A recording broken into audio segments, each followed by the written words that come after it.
Welcome to Focus Fire Chat. Explore together.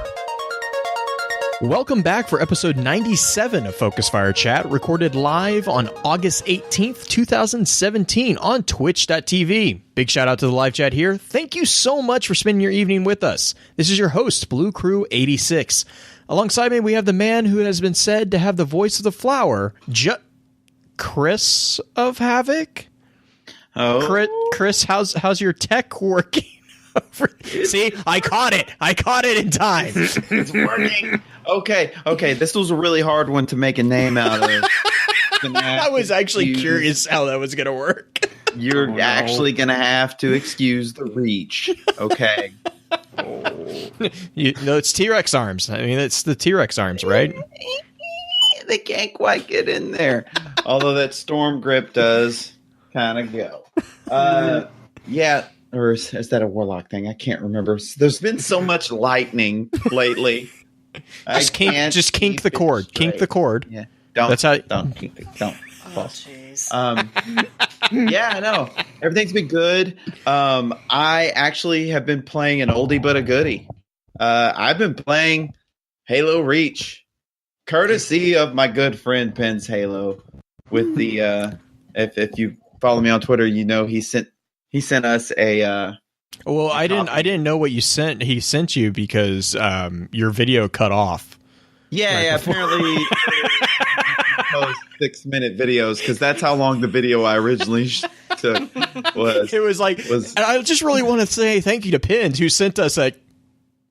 I was like, who sent you a what? Yeah, and here's the game. Leave you in suspense. I was so over it too. By the time people told me that, I was like, yeah, I sent. Like I didn't go back and shoot a new video. I'm the worst. I just love how your son had chicken nuggets in the background. I bought those for him like an hour hence. I was like, eat your food. He was like, no. An hour hence. Eat your food. No. I was like, you want to make a video and say thank you to Pence? Sure. Nugget time. Right in the camera. Gosh. At least you know how to motivate him to eat, I guess. Yeah. I guess we're going to make videos for Pins at dinner time. Well, be sure to let Mel know that we miss her over on Twitter at The Winds of the Stars. Life has proven to be pretty hectic for her lately, and we want to show her our support as she's getting everything sorted out, and hopefully she's gonna get everything sorted out hopefully pretty soon. And from the depths of the madness-inducing mind maps, we are joined by our favorite Gunter, the one and only green-eyed music lover. Green, hope you're doing well. How are you enjoying your new environment? I know you moved into a new aquarium tank, right? There's so much more room for activities. There is. And people like to do them. It's awesome. People go outside. What's that? There's a good... What? I know, What? right? Yeah. They go outside. There's mountains. There's water. What they call ditches here, I call streams because they have water in them. So it's like, yay. Oh, it's like I was trying to follow that connection too. I was like, What? what? So what I'm getting is what some people call CrossFit. Green calls getting the mail. No. Oh, God. I don't like CrossFit. That's a whole other discussion. Well, you're crossing the stream, right? I'm kidding. No, well, sometimes, but like, there's like streams in town. Like, literally, I walk outside my apartment. You guys are. I love how she's still defending herself. It's like I'm pretty sure. As soon as Justin started talking, it was. Let's make fun of Green. This is a tributary of a conversation. She is never going to want me on here again, like ever. No, it's not your fault. It's not your fault. This is a weekly battle, Beard. Every week, something stupid comes out of my mouth, and just enough where it goes forever and ever, and then I'm known as the stupid person for no one would say that. No. Gunslinger confirmed. Gunslinger. Look, if you want anything about stupid, just go to listen to anything that I've got on my channel. There you go. That's just hours worth of stupidity. You're fine. You don't advertise it quite as much as I do.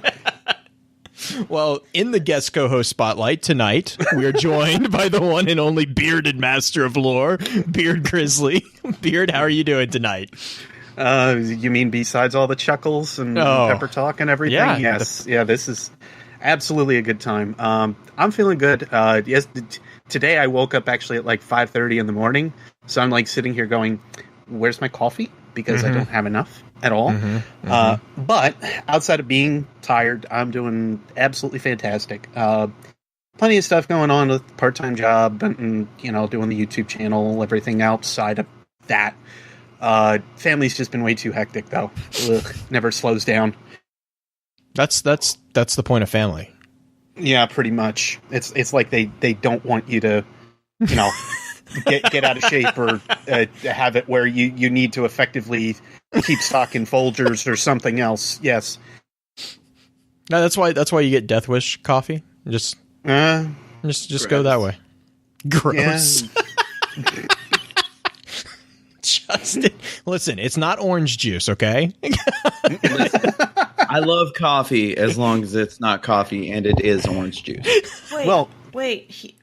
You like orange juice or you hate orange juice? No, he loves orange juice. He loves orange juice. If you take him to a coffee shop, he will forego all the coffee and get orange juice. I'm okay with this plan. I mean, I prefer coffee myself, but orange juice isn't bad. I don't no, I don't have a problem with orange juice, but when it's a choice between coffee and orange juice, that's not really a choice. I like my orange juice with so much pulp, you're practically eating an orange. Well, yeah, of course. There's no other way to drink it. That's you how you're so much supposed to drink it as you eat it like oatmeal. I mean, to be fair, at least he's getting more vitamins out of that versus the coffee. But there's a lot more non-soluble fiber there, Bearded. Oh yeah. Especially if you don't get the full pulp stuff, you're then you got a problem. You heard it here first, folks. We went full pulp. We did it early. It's just Pulp Fiction the rest of the night. Oh. Hey, that's what he did. All right, well, let's run rim shot on stuff. I know, really. I'll go find one. I'll get it ready for next time. I like this guy. Let's do this more. All right, let's run through the intro and jump into the chat. Sure. The topic of today's chat is going to be a look at the lore of the Striker Titans.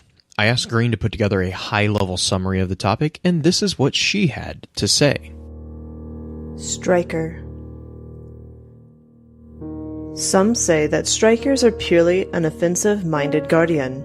This is not so. They throw their bodies at incoming fire so others won't have to. It's not a death wish. Well, for themselves at least. Once a Striker's fist starts moving, you can't stop it. All you can do is make sure that you're somewhere else by the time it lands. Unlike their Stormcaller and Blade Dancer compatriots, the sustaining of the power is not the point. The point is the end.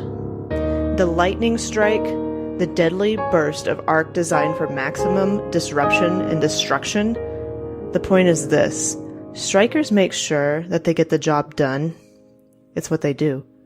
And it's as natural as breathing.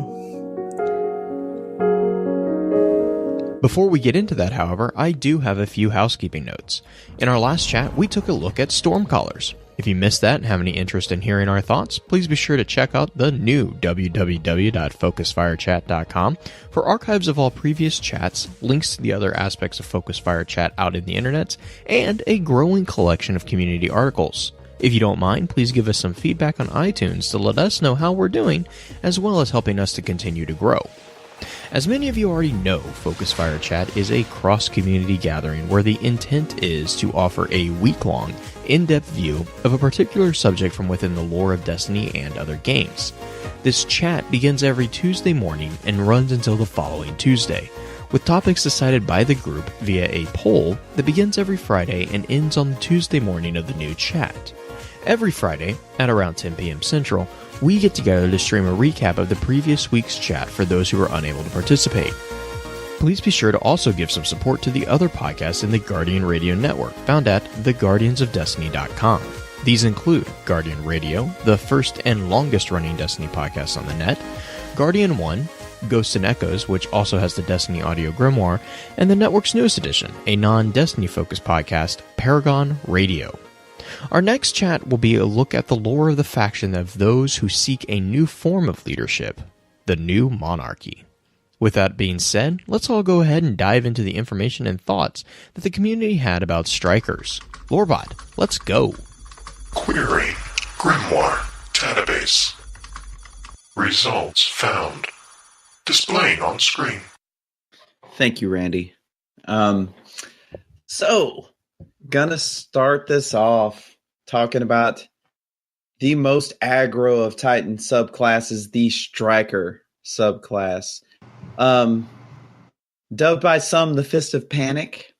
The Striker subclass is the arc-based Titan subclass, and it is, until the emergence of the Sunbreaker, your only option in Vanilla Destiny as an offensive Titan.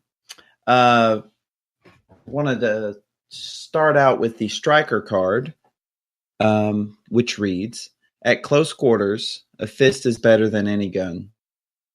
Striker Titans charge into close combat, armored in light and wielding fistfuls of thunder. Striker tactics depend on shock and disciplined aggression.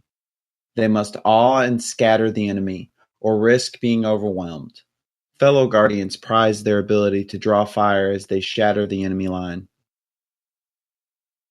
They are offensive and offensive, both of them. So just so everyone... It's going to totally interrupt you. I was like, was that offensive or offensive? Because they're both kind of accurate. They're both accurate.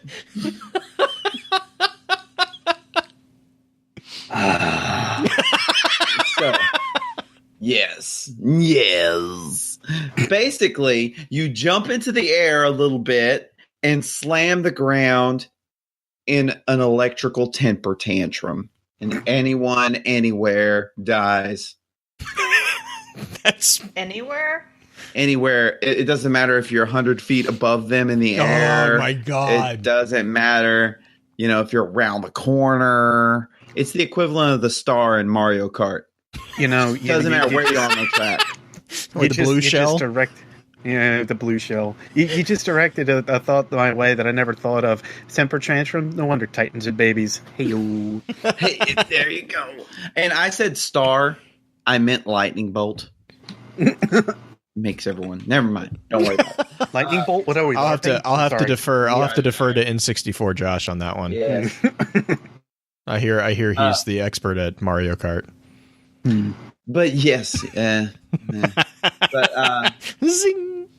So basically, Strikers are they're the most mobile Titan.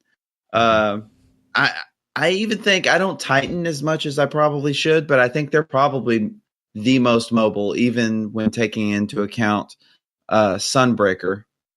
And they have the shoulder charge. They have shoulder charge too.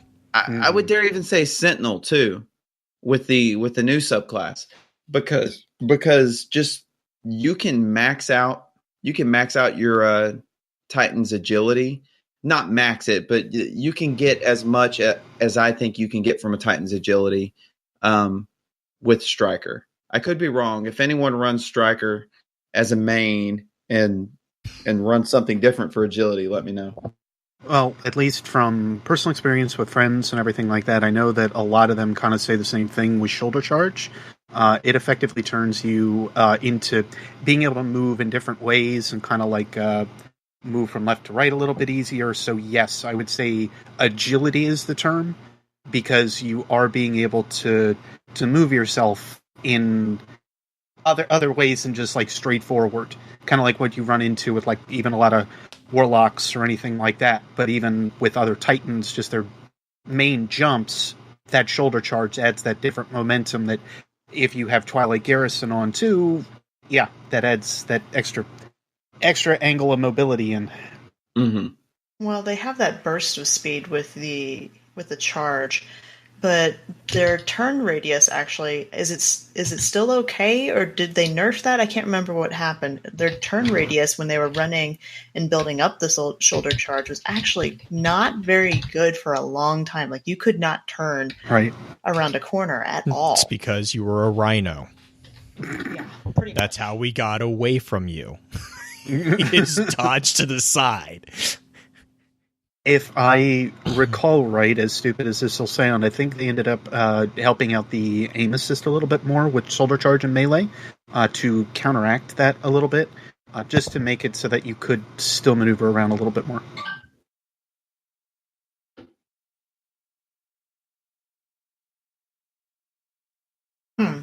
Okay. So I could be wrong. No. I was just reading in chat. Somebody said that the intro said that they should always have a Titan meat shield around. I think that's a little harsh. Personally, No, it's true. It's true. Cade says the same thing. But as far as Titan class subclasses, Striker's probably my favorite to play. Not because of the smash per se, but because it's fun to run them around the map and just shoulder charge everybody because of the mobility factor. I don't necessarily think it's the easiest of the subclasses to play, but it's definitely one that fits my personality a little bit better. It's run. It's got short reach, and runs a lot. Hey. Don't you be making fun of short people. Yes. So, okay, I'm going to a quick story real quick. We're putting up shelves in our little laundry room thing. Oh, no. And Julie looks at me and she's like, what do you think? I was like, awesome. You're reaching everything in here because I can literally not reach a single shelf in the entire laundry room because either the washer dryer is in front of me and I can't reach across it very easily, or it's too tall and I have to get the step stool out. And I was like, not happening. Short people problems. Mm-hmm. If it's any consolation, Kashin has the same problems. Yeah. Justin does not have those problems. No, I don't. I reach all the things. Well, that got creepy. So we were talking about Titan. Yeah, we're going to go back to Titans. Back to Titans. Way to kill. That's actually a good segue if you guys want to roll into the Titan card. Yeah, actually, Green, you want to grab the Titan card, or Beard? Either one of you. Beard, you go for it. Okay. I gotta... come on. You can... There we go. Titan. Strive for honor. Stand for hope. Titans are warriors, heroic defenders of the light, channeling the gifts of the traveler to wage war on the darkness. Steadfast and sure, Titans face any challenge head-on, blunt force instrument of the traveler's will. I'm just going to let that stand there for a second because it just blunt force. Anyways, I actually did really like anyone who's been in chat kind of knows that this has kind of been a frustration of mine because I've been hunting down the Legend of the Titan quotes. There are 12 steps in this quest, and 6 of them are not in any API database anywhere. And I've fun. actually, all you have to do is pay attention. So a big shout out to Mylan, Pins, and Ghost. Mylan had some from he's done a really good Striker YouTube video, actually, or I think earlier this week he released it. It's a very, very well done video. I'm going to link that in the show notes, but he actually was kind enough to give me some of the quotes from that. And then Pins and Ghost from the Discord chat have been kind enough to actually show me screenshots and actually get them in the right order. So I have those all on the mind map now.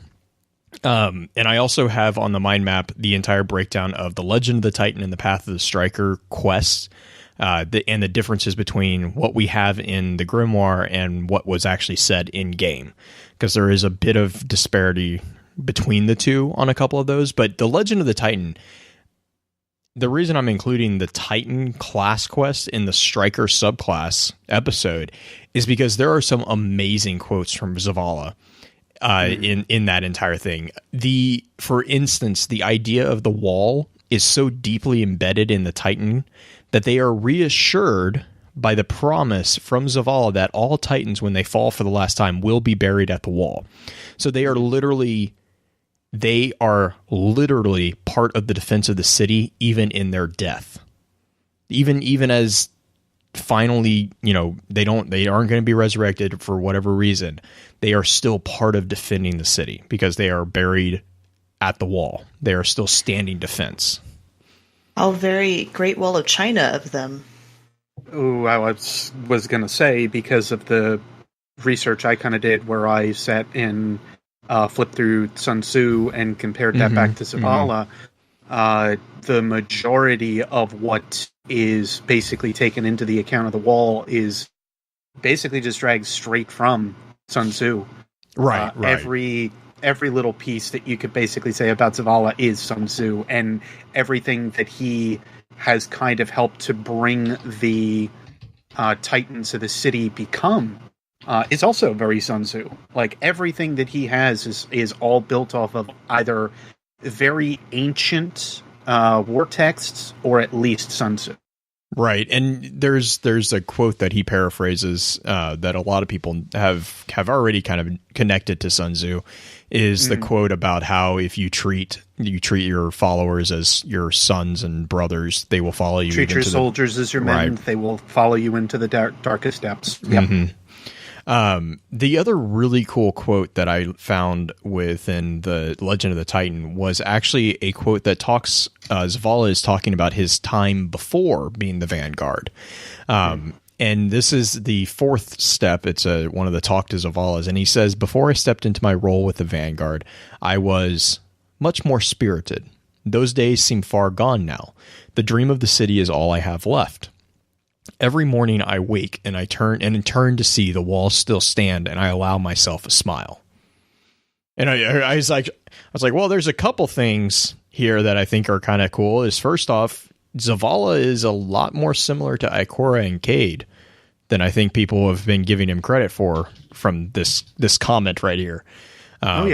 He's kind of admitting that there was a period in even his time that he was spirited, is what when I hear Zavala say spirited, I hear him being like, yeah, the big mouth hunter guy. I was kind of like that. We don't talk about those days. I knit now.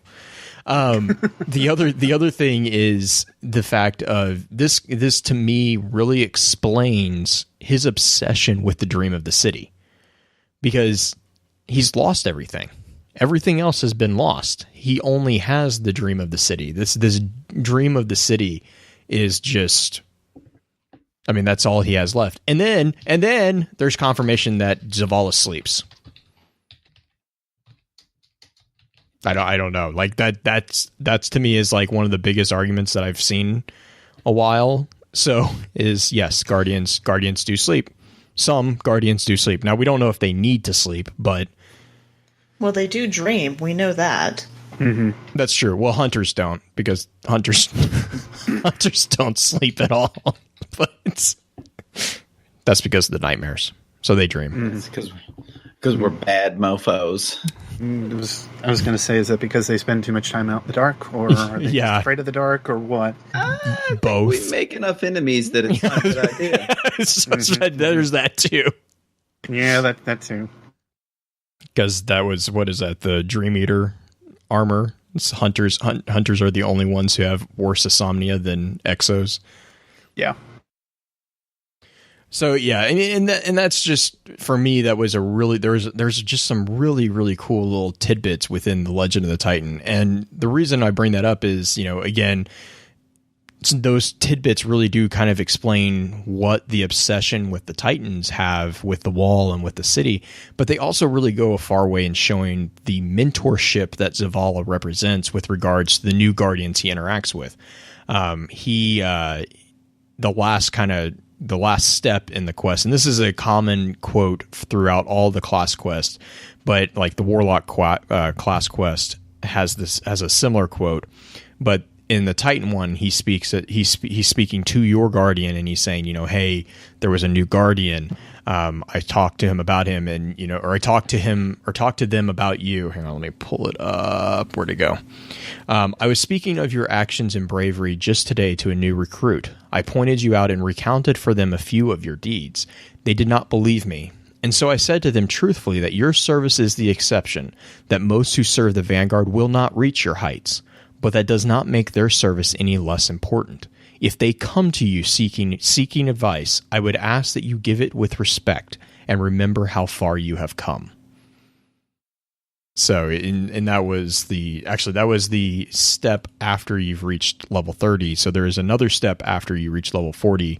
And I have not yet gotten that dialogue because I don't play a Titan. So yeah. So what I'm hearing you say is that if you are a listener of Focus Fire Chat and you want to help Blue out, record everything once D2 starts, just in case he doesn't play that class type. Yeah. Well, please. I think I can make that as a standing, please do it for everyone. For everybody. Yeah. Especially, get involved with, to drop it out there, because I'm sure you all do, ishtar-collective.net. Constantly help to update that, because that is going to be the best place to help all of your lore masters and those lore nuts that basically want to look over everything. It is the best place for us to all check.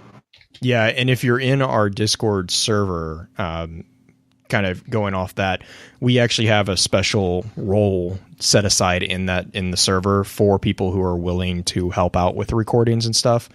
That's the Gunter crew that Green is kind of the driving force behind. Green, Baxter, and Purple are all the geniuses that lead that mad rush. I don't know how they do it sometimes. You guys are crazy. No. The people who are helping us are the crazy ones. Oh, well, that's true. Yeah, that's you're enablers. You're enabling us to do this. I'll take that title. I will totally take that title. So like I said, I have the quotes from the Legend of the Titan quest on the mind map for this week. Obviously we'll link that in the show notes over on the website. The Path of the Striker is more specifically geared towards, the Striker. And one of the things that they present is, Justin was talking about the Strikers as being more mobile of the Titan classes or the Titan subclasses. And that's actually described in one of the steps where Zavala says that as a striker, you move to the front of the war, the front of the fire team, the front of the line. You are the front, and the front moves with you. So this represents the idea of the best defense being an absolutely overpowering offense. And this kind of goes into the identification of the striker as being the spear that rings the city. And even in the face of knowing what that means, the case being in the Kabir quote about what does a spear do, it breaks. Even in the face of that, they still rally to that. They still rally to defend the city through their offensive attacks. Their offensive strikes towards the darkness and all that. They do that with, in Green, you kind of mentioned this in the summary. They do that because they want to protect the city. And that kind of ties back into the whole thing with Zavala and the dream of the city. But I didn't know if you guys wanted to dive into the Path of the Striker at all. Did you have any particular aspect of that stood out for you guys? I think as far as talking about the Strikers being the front line, they are the class, in my opinion, besides maybe Sunsinger, that most embrace the war of attrition. The idea of giving yourself up for the greater good. And granted, we can resurrect and everything, so it's not that big of a deal. But they're the ones who are most willing to put themselves out there and put themselves in harm's way. Most of the other classes step back at least a little bit, throw things, maybe tickle you from afar, that kind of thing. But these guys get in your face. And there's a lot of them that do that. There's actually a quote. There's actually a quote from that in the Legend of the Titan. To go back to that quest, there is a quote after the Beyond the Sky step. There's a quote from Zavala that says, "Your time in the field has given you a sense of the real enemy before us. Numbers. There are so very many of them. In their tomb ships, in their catches, deployed from garrisons and summoned from the depths of time itself. What do we have? Faded mortar and aging cannons. This is why I speak so often about these walls we have built, Guardian. In every sense, they are what separate us from the hordes beyond." So that again is the nod to that war of attritions. And there's the ever fun Fabian strategy that we've talked about quite a bit. Which the Fabian, I mean, Beard, do you want to take that one, because I'm sure you know that. I'm gonna say I know that idea quite well. Now it's effectively just a tactic of attrition. You effectively just wait out your enemy entirely until they basically drop their guard enough that you can get in there and strike. So Banshee was kind of funny enough in naming the gun because he was talking with I think it was Rahul one day. Yeah, Rahul was going over the idea of Fabian's strategy and what went into it, and Banshee was like, "You mean they didn't think about ghost resurrections?" So he started putting that whole thing together and basically said, "All right, we'll just keep resurrecting and just go back and do it again." So it's literally like you're calling Titans the most insane out of the bunch because they're just going to run back in and do it again. But to talk on that too, in terms of the ideas of different military strategies, obviously the Titans kind of fit that bill very well. Titans, though, have something that go beyond that typical brain, which is even in their basics. Look at the Defender. The Defender, of course, has the bubble. And when you start looking at the bubble, and if you get like 3 or 4 of them lined up, what do you get? You get this wall. You get this phalanx. And this phalanx of like unbreakable, at least on the land, like shattering strength that you can just pummel all this different firepower into. And then all of a sudden you get the Strikers. And the Strikers can kind of do those, like those elven leaps that they do in Lord of the Rings, where they jump over the shields. Yeah, that kind of deal. And Strikers just come in and pound down right on top of the enemy. They kind of have a jump pack that where is Justin? I'm giving him the best opportunity to jump in here and scream, and he's like gone. I'm giving him Starship Troop. There he is. I'm giving him Starship Troopers opens, and no, it's dead. It's dead. It's gone. Now. It's gone now. Starship You killed Troopers. it. I'm gonna have to go back to my own podcast to see what I missed. Okay. What Blue is torturing you with is the fact that we were talking about how the Strikers kind of have a jump pack type functionality. Yes. Well, much like the mobile infantry in Starship Troopers. I'm not even going to edit that. No, they're not. That stays in. Yeah, they're not quite roughnecks, but they're pretty cool. I get that reference now. Yeah. Aren't you proud?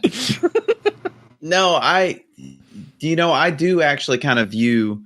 I'm glad you actually made that parallel, because I kind of view the Strikers as far as being part of a larger fighting force as filling the same role as the mobile infantry and Starship Troopers, and that's leaping into battle, then withdrawing, and then jumping over here and just remaining elusive and just softening up the lines, as it were. Dropping bombs and throwing bugs and pretty much. Well, and to interject a little bit in there, the Sunbreakers are the ones that we would consider are, of course, outside of the wall. They're the ones that take everything away from the city.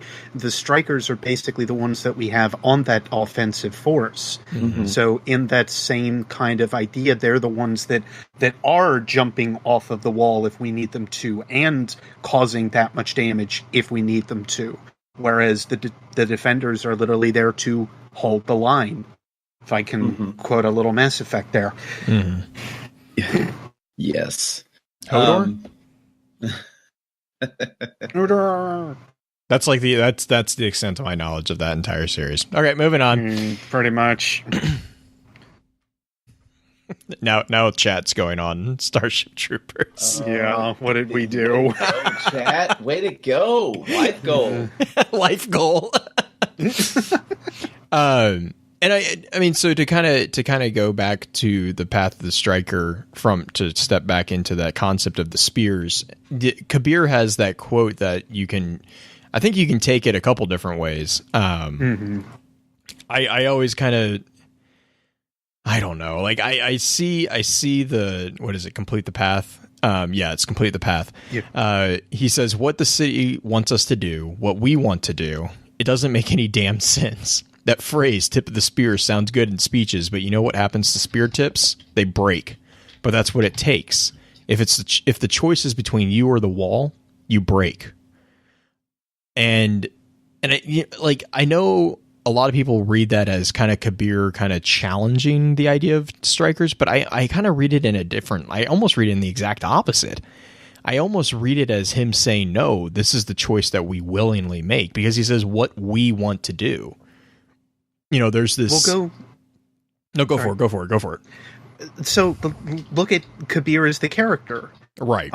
What we know of Kabir as a whole is that he basically did give himself overall for another fire team to get into the Vault of Glass and do what they needed to with the Aegis.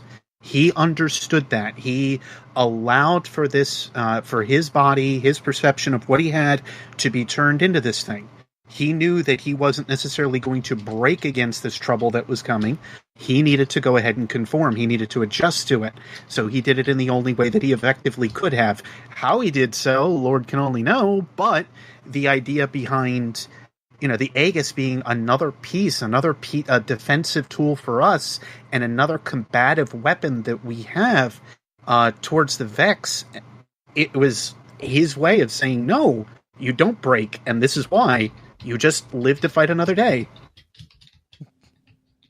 I'm not going to let Damo hurt you, but Well, it's okay. No, don't let Damo get onto that conversation. I think in some ways, Kabir gave us the ability to continue our paracausal hacking, essentially, because if you're a spear, yes, you'll break, and there's some set things that'll happen, but what he did, his sacrifice, that's the difference. We are able to sacrifice ourselves over and over, allowed us to continue the paracausal hacking into the system and breaking the game and winning, all the winning. Well, and I almost would argue that Kabir actually broke even further than physically. He broke himself in making the Aegis for us to become a weapon.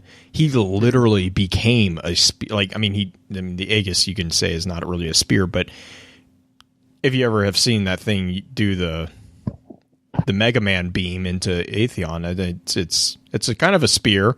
It can be used as a weapon. And so if you think of the Aegis as kind of him, in a way, a kind of a continuation, if you will, of his powers. Or sorry, not Atheon. I was thinking Templar. The relic. Yes, the Templar. Same concept, but different item.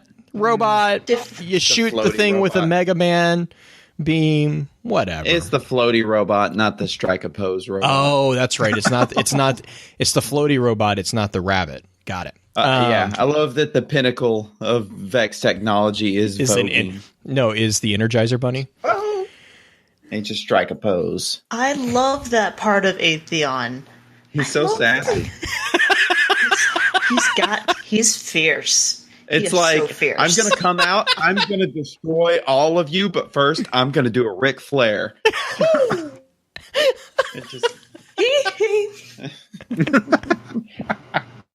Yes. Oh, continue. So yes, the Templar. He just. But yeah, I actually see what Kabir did as as taking the concept of breaking even further, because he sacrificed himself even more so than just dying.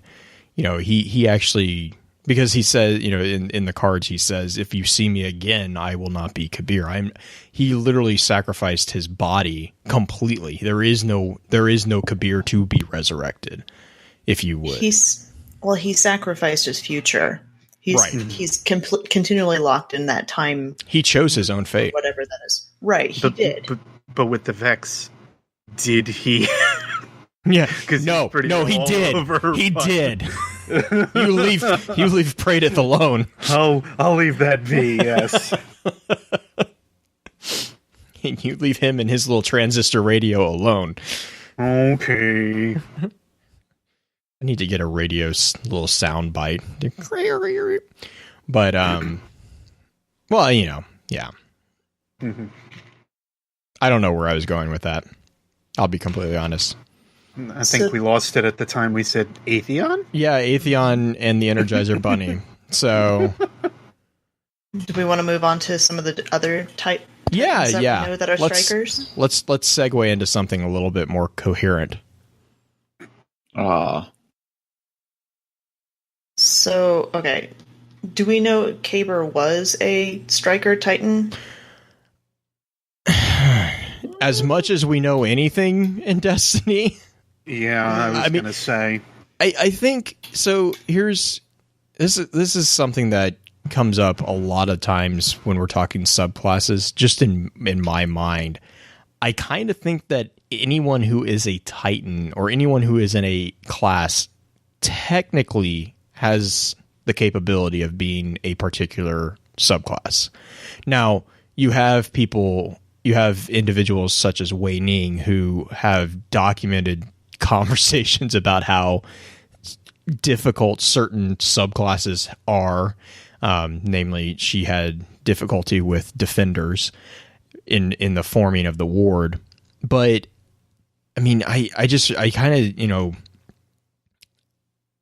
the fact that Kabir talks about what we want to do when he's talking about being a spear, to me, makes me think that he is a striker predominantly.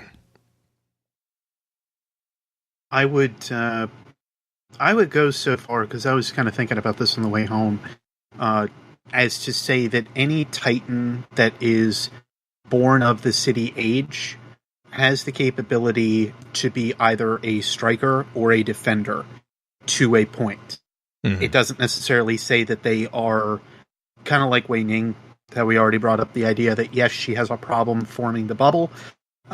Is it something that strikers are at least capable, if they're not proficient in Fist of Havoc, can they at least go ahead and do something to that degree?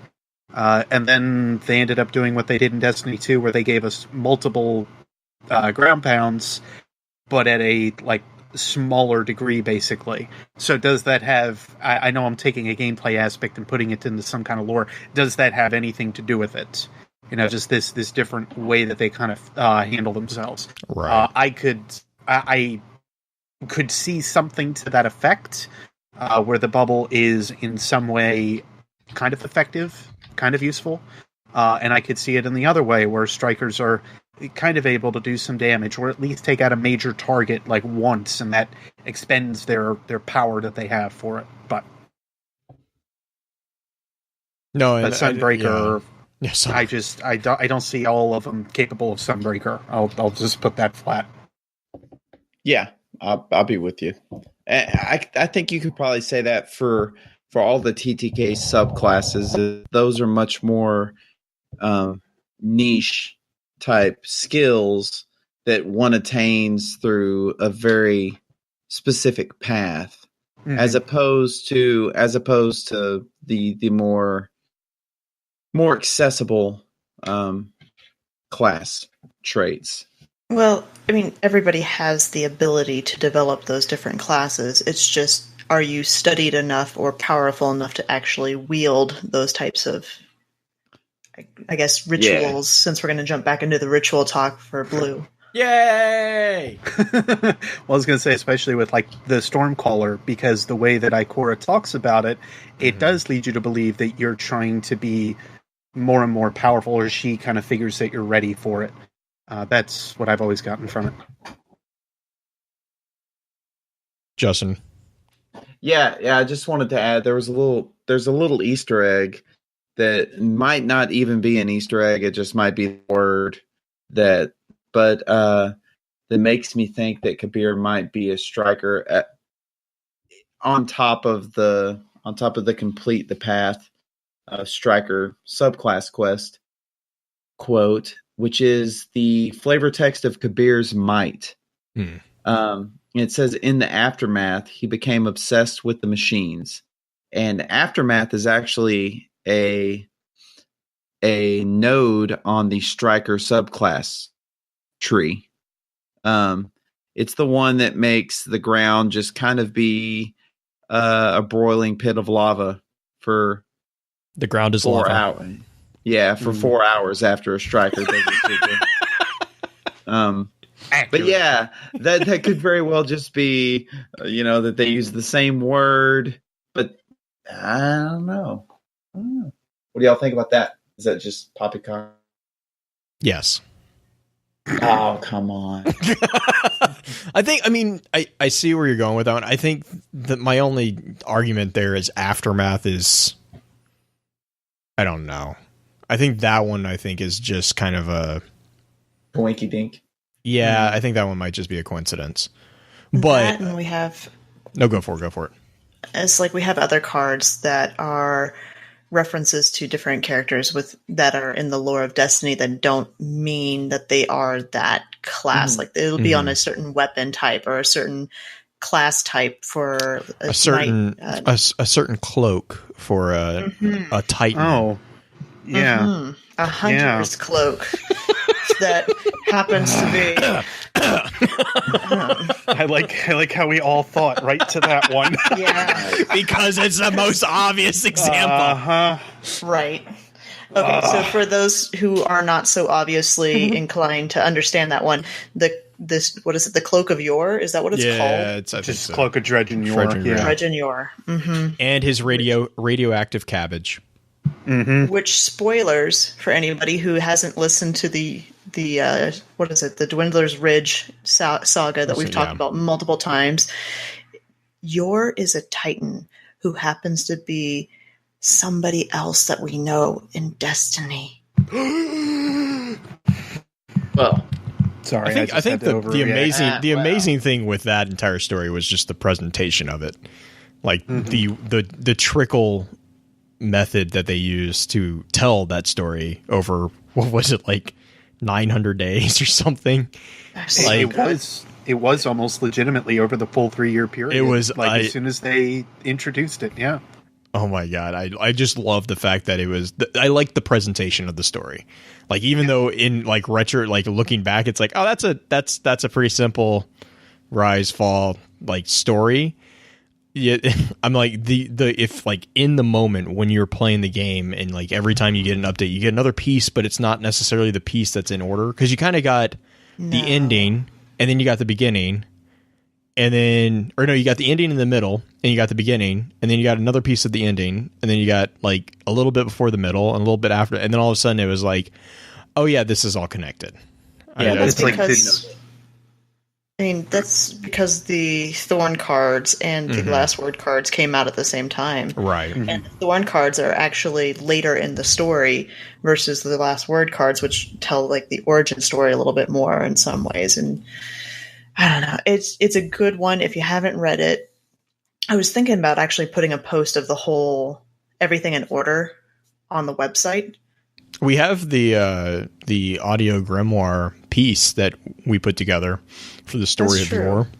We do have that if you want to link it in that post. Bandit number 3. Bandit number 3. You still need that T-shirt.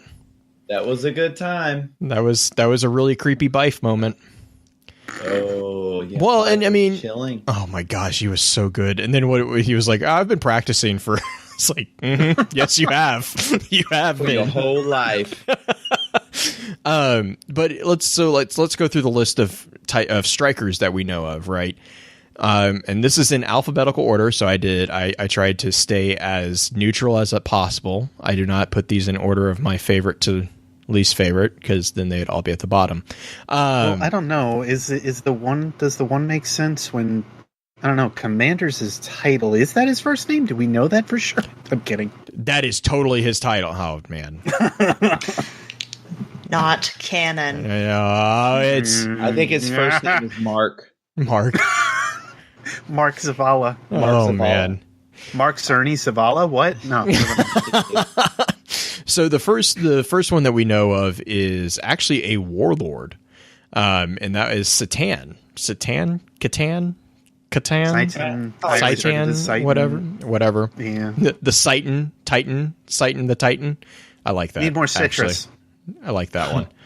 Citan the Titan, who is actually, he was a warlord of I guess I'm almost wanting to say that might be a small mountain range, but Citan's Ridge. And he's dead, by the way. Yeah. If that's not obvious, he was killed. He was killed by the Dark Horse Fellwinter when he refused to bend a knee to the Lords of Iron. And the interesting little told him he wouldn't kill him. Right. That was the lie. Oh God, I really want to know what that lie is. Like, I still think the lie is connected to Rasputin. But he wasn't the lord that had anything to do with them, though. Fellwinter? Well, Fellwinter and Timur. Timur was the one who had, like, the obsession with them. Fellwinter just probably used them. Well, I thought, wasn't Fellwinter the one that was supposedly communicating with Rasputin? Fellwinter had to the way I've always read it, had an obsession or thought of, like, what he was or what he was linked to. And he always did think that it was towards a war mind or something of that ilk. Yes. That's at least the way I've always interpreted it. And then Timur was the one that had he was obsessed with everybody. Oh, yeah, he was obsessed with every little thing he could find pertaining to the Golden Age and the collapse. It seemed like that was his whole thing. Yeah. As soon as he introduced us to Clovis Bray out in the dead zone, it's just like, you're crazy enough to be out here to know it? Do you want to know what that number etched in your skin means? Yes. Oh God, that's still one of my favorite freaking lines. I love that entire scene because Timur's like, while he's talking, he's like, Storm Trance, kill all the things, kill all the things. It's this quiet back and forth, and then all of a sudden you get this retrospective of Timur where he just like lashes out. And it's like this thing where he has a lash that he calls himself, and it's just this give and take. He's this whip, like you pull back, and then all of a sudden he just snaps. And I love that even with some of the stuff that you start reading with, I'm completely off topic, where you start reading about like Confluence too. And he's the same way. Like they both have this whole idea, of like this whip mechanic behind him. But yeah, no, Fellwinter was the one, back on topic, that, as you kind of pointed out here. Yeah. He tried to communicate with a war mind, and then Rasputin was the one. Yeah, and he said, and I think the thing that makes me think that Fellwinter's lie was Rasputin, he said it's set, and this is from the Dormant Siva Iron Lords 2.6. He said he could make it understand, tell it we meant no harm, and then Rasputin didn't answer with words. And so I think that, to me, that's kind of where I kind of connect the dots on Fellwinter's lie. It also could be that that was during the Siva crisis with the Iron Lords the first time, though. Right. And I mean, his lie could also have been that he designed a sniper rifle to look like a shotgun. So, yeah. Let's just bam. Or Mylan was right about it the whole time, and he actually is a Titan. Peregrine Greaves confirmed. Well, yeah, because that's actually the trivia I was going to say is Catan the Titan, or what is it? Citan the Titan was actually killed by Fellwinter because he took a shoulder charge to the face, and then he was force choked.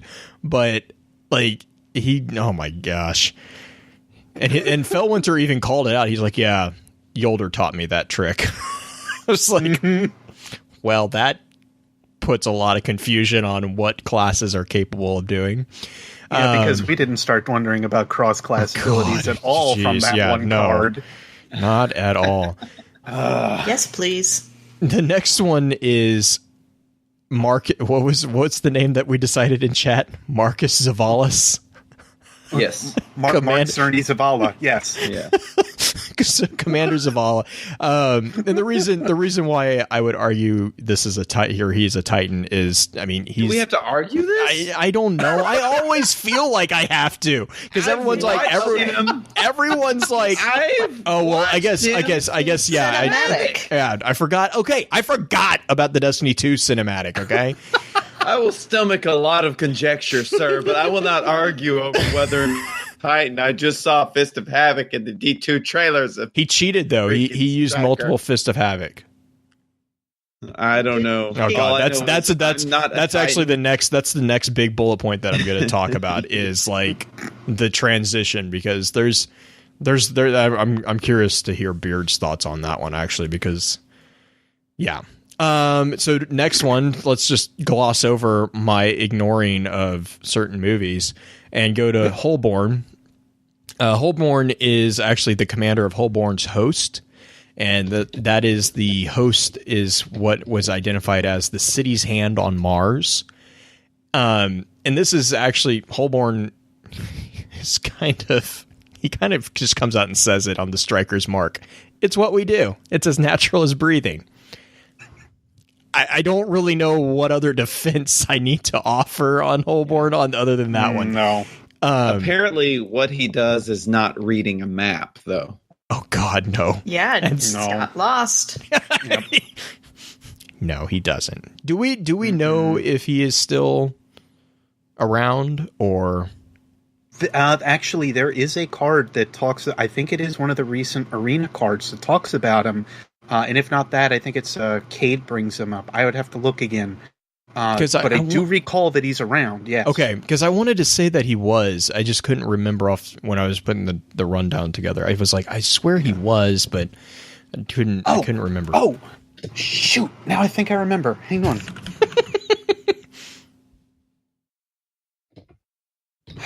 Because I know that he's on Fleet Base Chorus. Yeah. But that was just talking about how he discovered it in association. Right. Phobos? You mean Phobos? Yes, that one. Mm-hmm. Gosh, I'm exhausted. Leave me alone. Yeah. You sure it wasn't Demos? Demos? No, that's a different... Well, he was... I'm just messing with you now. I hate you. He discovered Phobos, the fleet-based chorus on Phobos. It was discovered by Holborn's host in association with Lord Shax and a Red Jack fire team. Yeah, I'm not seeing... I know... This is going to bother me because I almost feel like there's something missing from what we have listed. Yeah. I could have swore that it was something Cade had said. I don't think it's something easy to find if that's the case. I know there's the one about... what is it, about Rasputin, where he is talking about them, but I could have... I think that was Ghost Fragment Rasputin. Yeah. Mm-hmm. I'm going to say, which I do have pulled up too, but it wasn't that. That was something recent, and I could just be making it up because that would be my brain. Well, we don't have a confirmed death for Holborn. Yeah. At least. Let's just put it that way. So it's unknown. I tried. Yeah, hey, that's all we can do. That brings us to Kabir the Legionless, which we've kind of already talked about. He's we don't know. He's kind of stuck in a little shield thing. So, but then it also sounds like his body's still wandering around. So, the zombie. I mean, if you really want to pull from it, just look between the parts of the shield. They look like arc energy. Mm-hmm. There you go. But that's really pulling. Oh, okay, yeah. He put his arc. He put his spark of. He's a transformer. Yeah, there we go. Give me the old spark. The old spark. Oh my god! Take me, Unicron. I've actually driven Justin to sigh at this one. Grimlock hate this joke.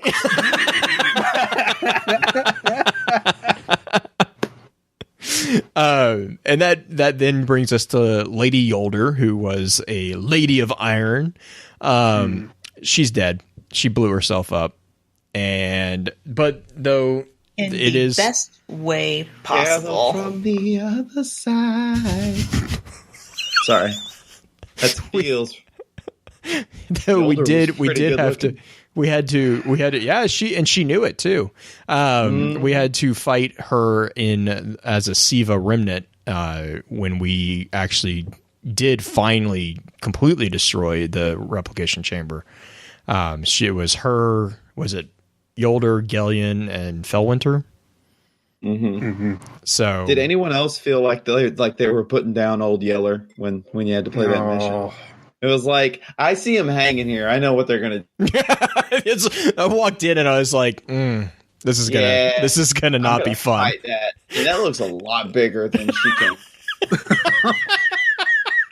And of course, it's made worse by the fact that you hand the helmet back to Saladin. Yeah, So- and it's you know- normal size.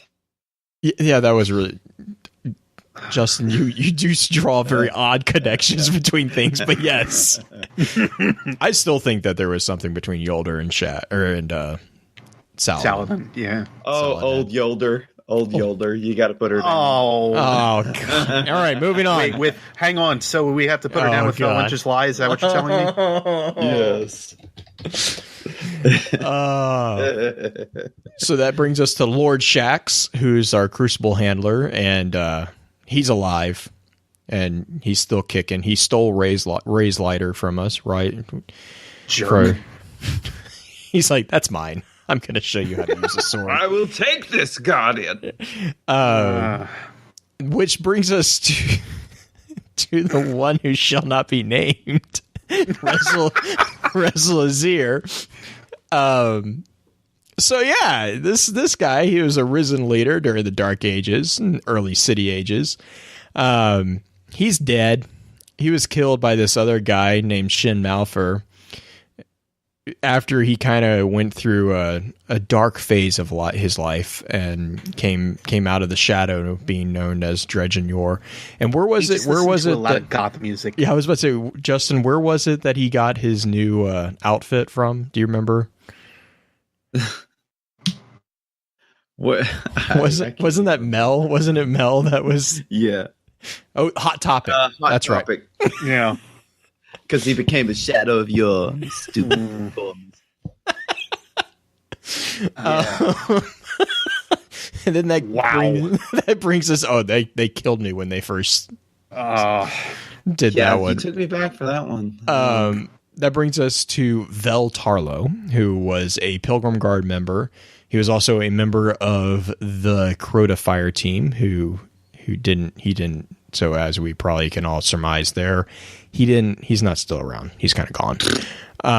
His killer was actually the Darkblade, who is the character that we all know from the Shadow Cell strike, I believe is Al. the one. Sunless Cells. Yeah. Sunless Cell, thank you. Al. His name's Al. I combined Shadow Thief and Sunless Cell. So yes. I'm starting to think of that strike, and that would terrify me anyway. Oh God. Yeah. Now.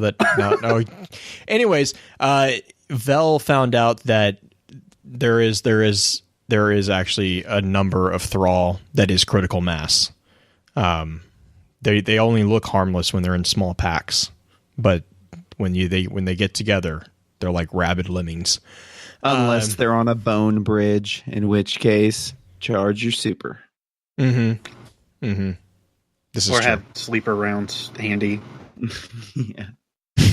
And then finally, one of the favorite strikers out there is Wei Ning. So Wei Ning was a warrior in the Great Disaster who was actually killed. I actually have a question on this one, though, because we believe that she was killed by Crota himself. However, the only reason that we think that is because a wizard showed Ariana 3 that Wei Ning was being killed. There is a possibility that this was a trick. So I'm not going to argue that she's dead. I think she's definitely dead. But I don't know if she was actually killed personally by Crota.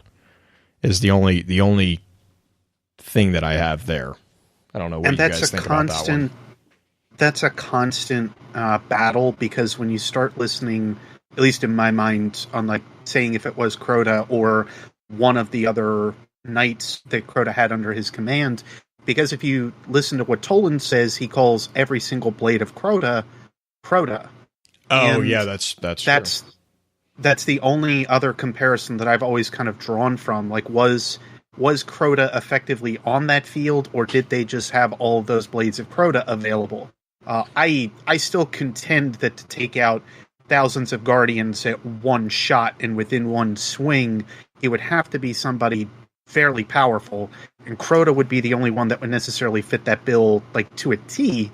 But he does have so many knights under his command that he's allowed to build up, that his hive is effectively built so much over the generations, over the thousands of, or at least hundreds of years underneath the moon. Mm-hmm. And that's a good point too. I completely didn't even think about the fact that the blades were actually referred to as members of Crota. The wording doesn't say on a blade of Crota, it says on Crota's blade. Right, yeah. Right. And that's the reason why I question it, is because the wizard was in the process of being tortured by Ariana. Yeah. Mm-hmm. And I could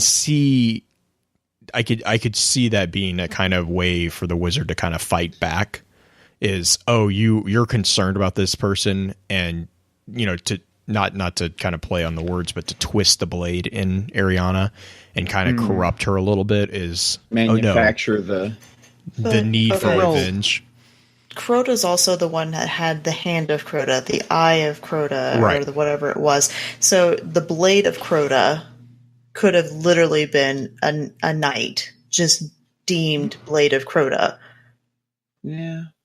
I just like to think of it as Wei Ning was that person on the battlefield that was going to make the beeline for the biggest, baddest sucker that was there. Yeah, that does kind of fit. That's exactly how I'd like to think she died. Like, she was that bad that she wanted to do that. Well, it's like the trope from any big battle scene in a movie when you've got the protagonist sword fighting somewhere, and all of a sudden there's a big bad dude, and he's like, I'm going to walk past so many fighting people now to get to you. And you just kind of walk, and every now and then they'll parry. And if you're Rambo, you never miss a bullet. You never do, and you shoot from the hip, just like me. I always think of Wei Ning of the person that's sitting there. It's like, hold my drink, and then just takes off. Yes. Excuse me. Hey, that anomaly. Hold I'm totally good. My shoes. Hold my drink in my shoes. I'm gonna slap somebody. Oh no! She doesn't know. She's got boots. She doesn't take off her shoes. She's got boots. And they're made for walking. Okay. Yeah, you know what I'm talking about. My favorite thing with Wei Ning is the entire grimoire card of the anomaly, where she punches it, and then a war sad drops on her. No, exactly. My favorite thing is the Wei Ning hug. Oh God, yes. What's that from? Wei Ning hugged me. Yeah, Wei Ning hugged me. Yeah. She sounds like a good friend. Yes. Yeah. Well, and I think that's why Ariana 3 would, either there was, like, we know there's a couple other love interests that are in the grimoire. Is there something else that existed between Ariana 3 and Wei Ning? Right. Of course, we're never going to necessarily get an answer to that. We can only assume. Right. But the biggest thing that at least like you had mentioned, Jay, the idea basically that, yes, Wei Ning is that foremost on Ariana's mind, and that's the entire reason that Ariana effectively takes the Crota fire team, finds Toland, and goes in there to go after Crota. Like, she is the reason. Right. So obviously the wizard can kind of find this out, because both of these things, like a Vulcan mind meld, are sitting back and forth understanding each other's thoughts. So that's to me what has always been twisted in that regard. Right. Yeah. And because we know that I think because that was the card where the wizard was telepathically speaking, right? Wasn't that they was talking in their head or something? Right. So I mean, like, we know that there was a connection telepathically between the two. That's why I even bring it up, is because I can totally see that being a wizard being like, you know what, I'm gonna die anyways. I'm like, this is the last thing, you know, kind of, I have nothing left to lose. I'm gonna kind of make this blade twist inside you. Right. I can totally see that. Do we know of the hive lying though? Or do they just twist the truth? Because if you look at Savathun is cunning, and that would, at least to me, translate that she has to use an element of either exaggeration or an element of being able to twist the ideas and lies behind it, which then ties back into the Blades of Crota. Right, and even then, like, they each kind of lie to the. I guess I'll take this scene because it sits foremost in my mind for some reason.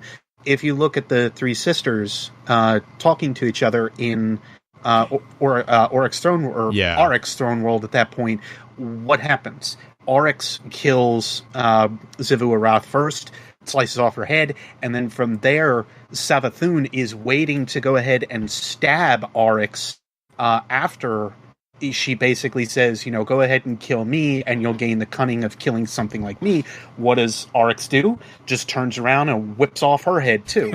So it's this idea that, yeah, they at least have to be cunning against each other. They have to be, I would say, at least exaggeration. Full out lie, we don't necessarily know, but I would figure there would be some method there to at least twist the truth in some way to really get under people's skin.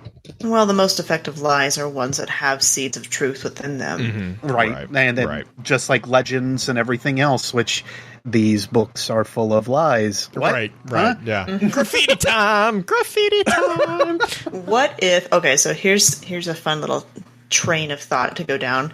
What if the wizard that Ariana encountered actually kind of set her up to go into that rage specifically? Oh yeah, and that's why I think that there's a possibility that the wizard was doing that, because the thing is like, well, again, the wizard, I'm just trying, and this is all assumption. I mean, I'm not going to say this is what's in there, but you again, wizard is connected mentally with Ariana. There is a telepathic bond there.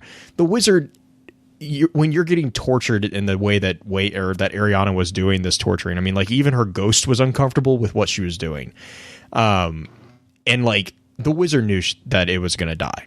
And so the best way to do that is either to twist the blade and like to make it hurt as much as possible. Or yeah, you're right. What if it could get this silly guardian to actually go up against its god? It's like, what better way to get revenge than to, okay, I'm not going to be able to kill you, but I know someone who can, and I'm going to get it. I'm going to kind of situate it in a way that you set yourself up to die. And also remember, wizards they're always kind of not necessarily in allegiance with Savathun, but that's the form that Savathun took, is that mother morph. The wizard is kind of in that vein as well. They use the cunning, they use the manipulation. That's one of their big weapons. So I totally think that's viable. I'm going to say, but that's the problem. We don't. Again, it's all assumption, obviously, in that respect. But you would figure that something that doesn't necessarily have great strength, but has these different abilities, would want to use those to its full extent. So to me, yes, I would figure that the ideas of twisting the mind or altering it or how it would handle, yeah, I think that would be well and truly within how a wizard on the field would act. Wizard's first rule. Out of the realm at all. Wizard's first rule. People are stupid. Yeah. I think the wizard showed it to her for that reason, for exactly that reason. I just think it actually happened that way. Well, and I mean, and that's entirely true too. I mean, that could be entirely the case, is that it showed her what was actually happening with the hope that it would do. And I mean, but I do think that was the conclusion that the wizard was going for. Yeah. Well, I think that's the end. To go along with that, and I guess on a tactical sense, what benefit would the wizard have in displaying who and what Crota looked like when he may have not even been on the field? That's the other side of the coin, I guess you could kind of look at. Like, why would it show Ariana who the leader actually is? I guess it's the only other. But that's Ariana know that back in but also that plays back into the sword logic paradigm of this is our god. Here he is. If you can defeat him, then you'll be our god then. But we're not scared to divulge who he is. I don't think that would ever enter into the thought. Well, Ariana was part of the original group that fought Crota on the moon beforehand, wasn't she? But they didn't. But it wasn't beforehand. That wasn't. This happened before. The Crota's fire team happened after because they had to. She was the reason why she formed the fire team was because she lost Wei Ning. Right. Yes, because Wei Ning was part of her fire team. Most likely something else on top of that on Mare Imbrium. Right. During the main battle. Right. So she might have already known what Crota looked like from that battle, but may not have known that Crota was the one to take out Wei Ning. Right. And that's I mean, again, like I think goes into the part that we're kind of all butting heads against, or not butting heads against each other, but butting heads against the assumptions, because we don't know if Crota was actually there. Crota kind of He kind of, I mean, was he there? Was he not there? I mean, we have, this legend of him walking amongst the battlefield, swinging his sword. But, Beard has a really good point. The blades of Crota were known as Crota, like they were the blades of Crota. All the disciples of Crota were known as Crota. So is how much of that is the legends of the city kind of being expanded to kind of encourage people not to go to the moon at that point? How much of it is actually true? It's the other side of that too is looking at the sisters as a whole as well, because if you look at Oryx generally didn't get involved in a lot of battle per se. He would talk with leadership. He would take when he was needed to, but he didn't necessarily engage too much, especially if we end up taking the echoes to be a portion of his power that he could generate out onto the field. But then you end up looking at Zavu Arath. Zavu was the one that was on the battlefield. She was the warbringer. She was standing on the front line.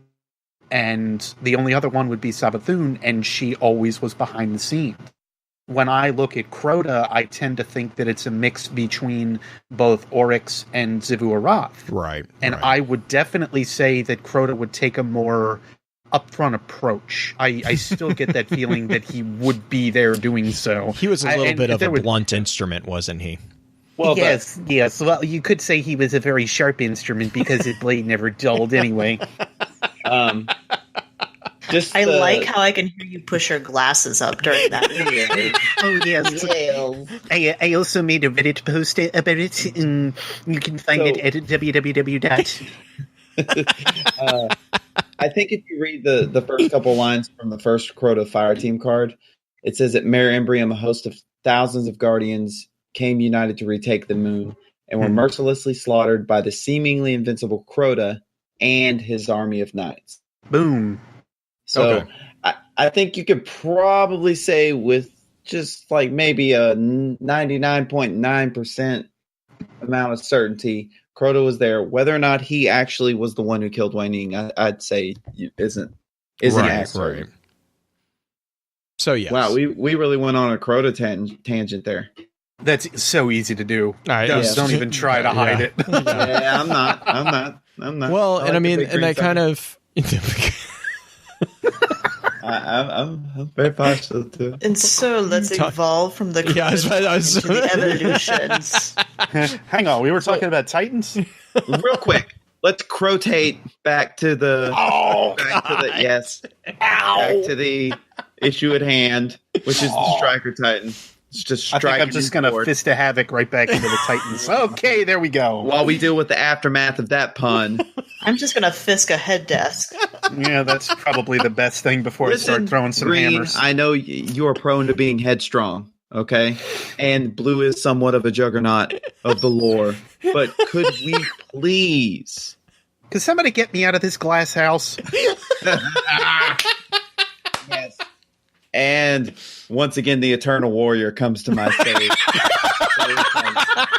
Yes. Yes. I can't talk anymore. You guys lore. I'm just stunned how many you just pulled out of your Quick fire, baby. Quick fire. I didn't even have Bungie Armory pulled up. Yeah, don't. Oh, God. Anyways, Destiny 2. I think we're just on a feedback fence at this point. Oh, God. No. I'm done. I will mother you too. I will mother you too.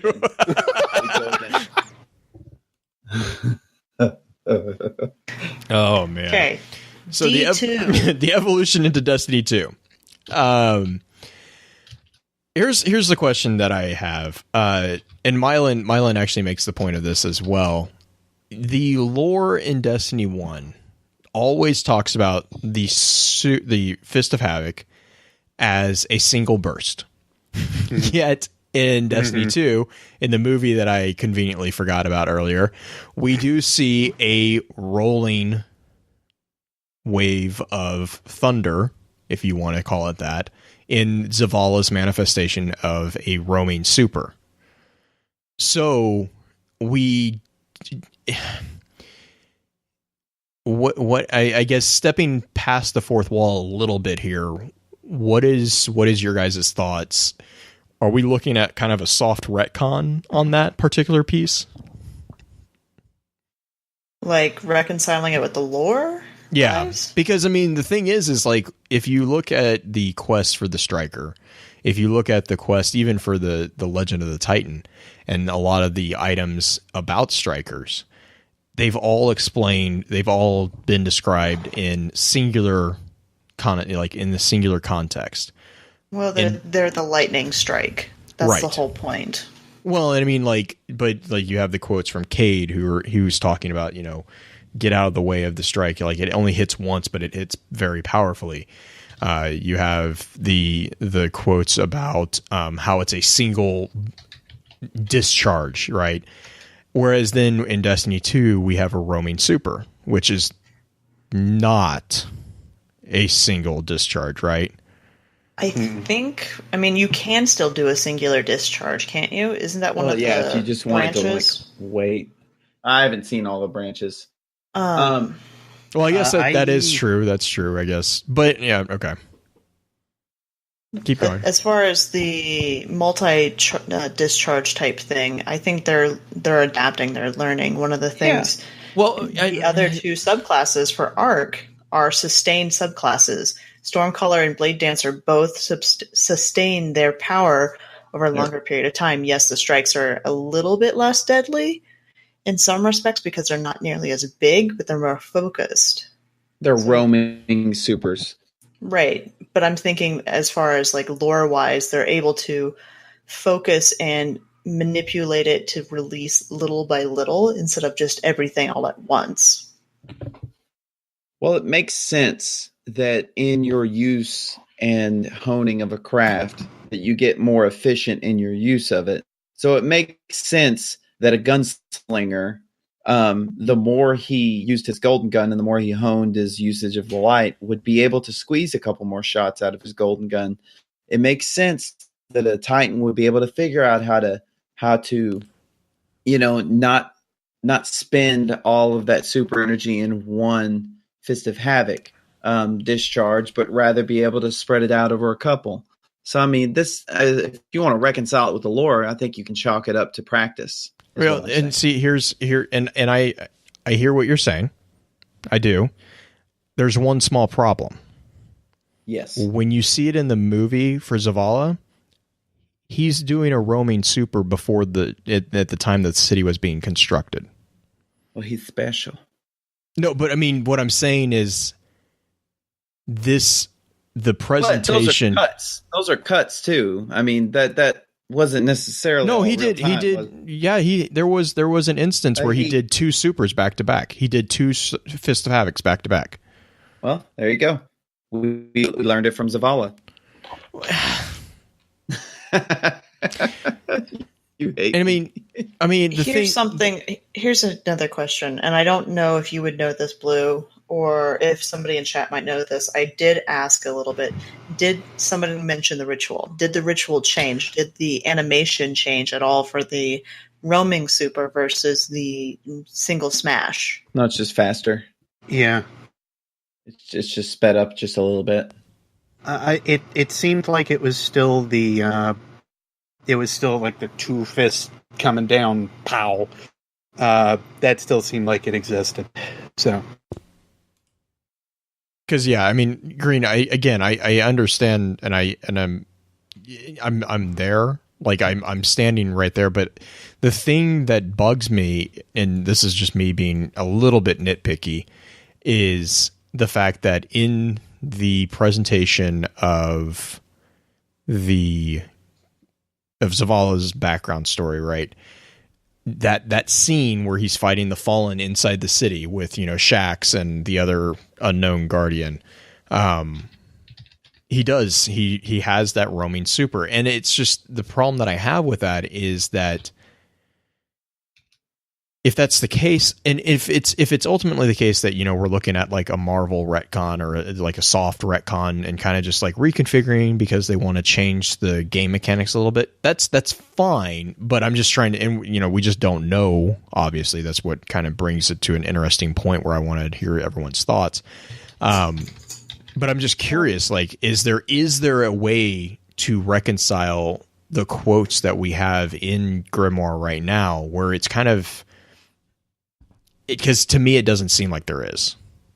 In Grimoire, no. I'm sorry, Green, if you have the song going. Go ahead. No worries. It's just that Dark Ghost brought up something that, and I know Justin was kind of talking about it too with him in chat, that Ikora did use 2 Nova Bombs back to back in one of the cinematics as well.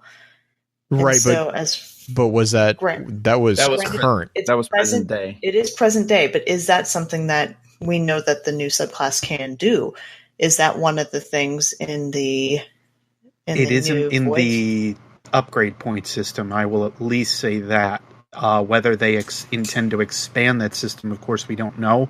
We also don't know what the full balance point is. But if we're taking that especially to mean anything, one, I don't think in the Grimoire we have anything that is going to be able to explain away 2 Fist of Havocs. So, at least to me personally, I could just end my point there. But, and I'm going to compare this to something really stupid, you could either compare this to Dragon Ball or Naruto, take your pick, and go with Ki.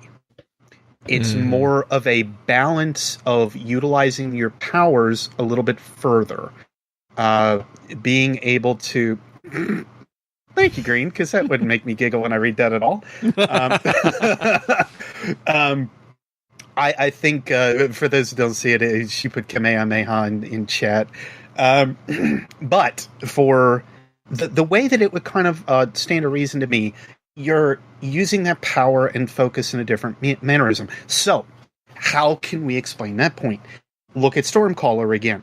Ikora has the wherewithal to understand that we are ready to try to assume the form of the lightning, that we are ready to basically take on that idea, but it creates this idea of balance, and we need that idea of balance. The same is effectively true within the thoughts and ideas of Ki, where for Naruto and Sasuke to basically go ahead and climb the tree, they have to understand how to go ahead and put chakra to their feet and not put too much pressure on it that it breaks the wood, but too little that they can't climb it.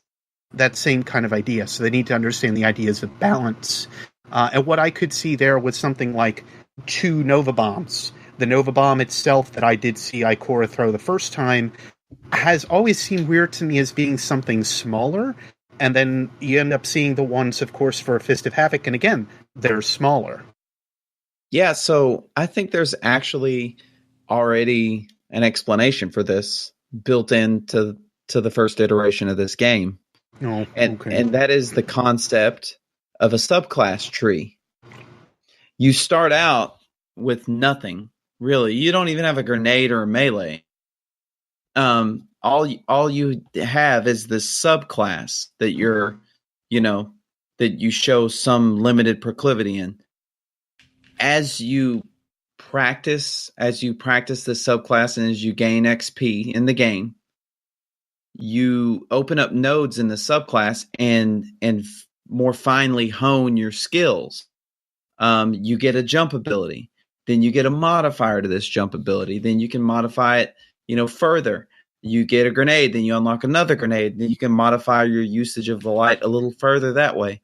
You keep going, and I think we look at the subclass tree wrong.